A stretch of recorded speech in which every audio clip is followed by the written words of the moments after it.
Од вторник рудниците Бучим и Боровдол кај Радовиш повторно започнуваат со работа, односно го рестартираат производствениот процес. По речиси 2 месеци пауза, рудниците се враќаат во редовен работен режим.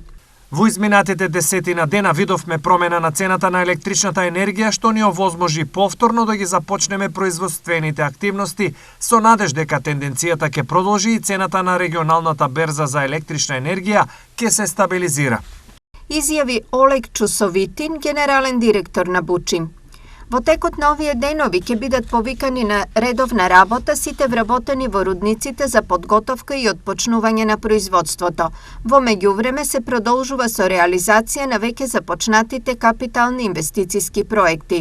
Рудниците продолжуваат и со реализирање на плановите за енергетска независност, односно со инвестициското вложување во обновливи извори на енергија како и модернизација на погон флотацијата во Бучим. Проекти што се веќе во тек и треба да завршат најдоцна до октомври наредната година.